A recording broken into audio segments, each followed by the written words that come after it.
हाय दोस्तों, राधे राधे सभी को। मैं राम प्रवेश रीजोनेट क्लासेस में सभी का स्वागत करता हूं।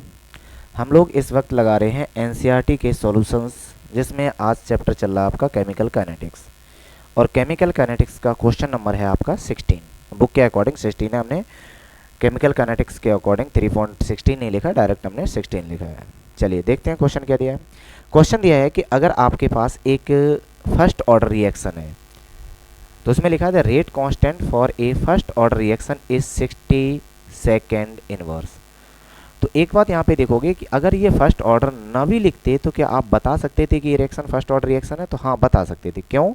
क्योंकि हमें पता है कि जो आपका रेट कांस्टेंट है के, इसकी यूनिट होती है मोल पर litre 1 minus N second inverse, और एन होता ऑर्डर ऑफ रिएक्शन। तो अगर हम एन की वैल्यू 1 पुट करेंगे, एन की वैल्यू कितनी पुट करेंगे? 1 या 0 मान लो। अगर हम 0 पुट करेंगे तो 0 में मिलेगा मुझे मोल पर लीटर और सेकेंड इनवर्स। तो यहाँ से तो ये यूनिट मिल नहीं रही है, तो इसका मतलब ये 0 ऑर्डर रिएक्शन नहीं है। तो अगर हम एन की वैल्यू 1 पुट करेंगे तो क्या मिलेगा? मोल पर लीटर, और यहाँ हो जाएगा 1 माइनस 1 सेकेंड इनवर्स। अब ये सबको पता है कि अगर 1 माइनस 1 करोगे तो ये 0, और किसी की पावर 0 हो जाए तो उसकी वैल्यू 1 हो जाती है। तो इसका मतलब ये वाला टर्म तो हो जाएगा 1, और यहाँ पे केवल बचेगा सेकेंड इनवर्स। सेकेंड इनवर्स लगाए तो इसका मतलब हम लोग बोल देते हैं कि ये कौन सा हमारा फर्स्ट ऑर्डर रिएक्शन है आपका। ठीक है, इतना आपको समझ में आना चाहिए। तो चलिए, तो इससे तो अभी कुछ लेना देना नहीं, हमने केवल समझाया था। तो आगे हम इसको देख रहे हैं कि अगर हमारे पास उस रिएक्शन का रेट कांस्टेंट 60 है, तो उन्होंने बोला है कि आपके पास एक रिएक्शन है, उसका जो रेट कांस्टेंट है वो 60 सेकेंड इनवर्स है।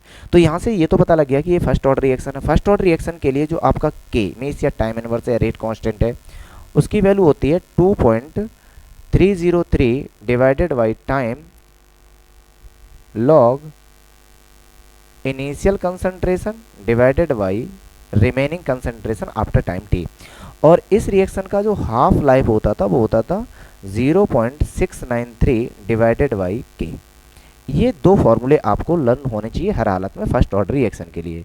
अब चलिए क्वेश्चन पे चलते हैं। तो पूछा गया है how much time will it take to reduce the initial concentration of the reactant to its 1/16। तो उन्होंने बोला है कि अगर हमारा इनिशियल कंसंट्रेशन, ध्यान से सुनोगे, उन्होंने बोला है कि अगर हमारा इनिशियल कंसंट्रेशन R0 1 होगा तो R होने मतलब 1/16 होने में टाइम कितना लगेगा, ये आपसे पूछा गया है।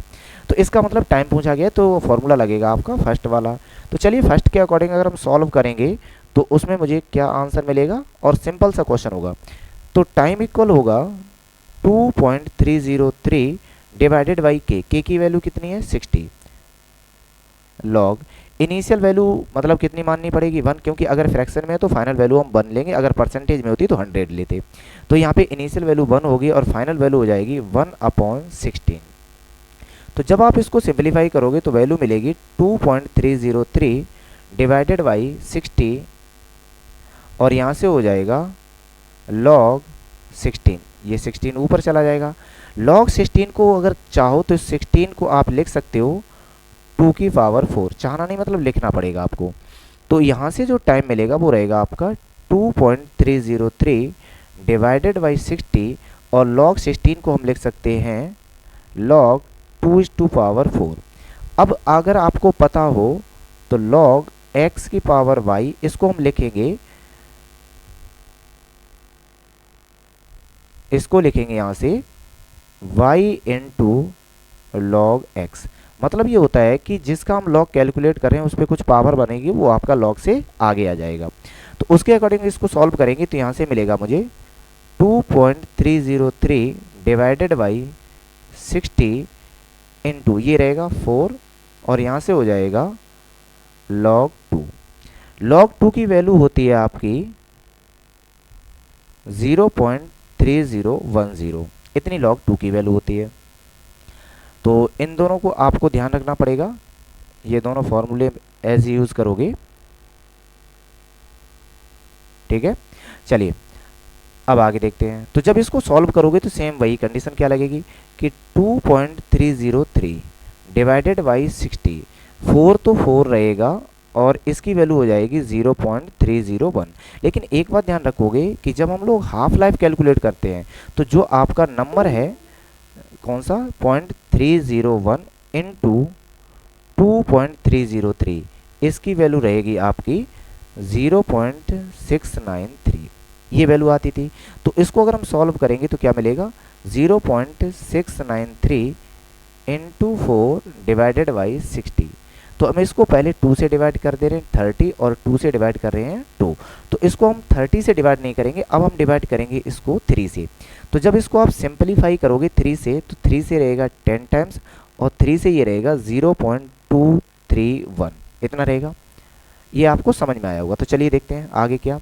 तो जो यहाँ से वैल्यू मिलेगी वो मिलेगी 0.231 इंटू 2 डिवाइडेड बाई 10। अब ये सिंपल होगा करने को, तो टाइम इक्वल कितना आएगा 2 का मल्टीप्लाई करोगे तो 0.462 डिवाइडेड बाई 10। तो यहाँ से टाइम इक्वल हो जाएगा 4.62 into 10 to the power -2 second. इतना आपका टाइम कैलकुलेट होके आएगा। मतलब है क्वेश्चन में क्या पूछा गया है कि अगर आपके पास 1 यूनिट कंसंट्रेशन है तो उसको 1/16 होने में कितना टाइम लगेगा। अगर वो फर्स्ट ऑर्डर रिएक्शन है जिसका आपको रेट कांस्टेंट कितना दिया गया है 60, तो उसको टाइम लगेगा 4.62 into 10 to the power -2 second.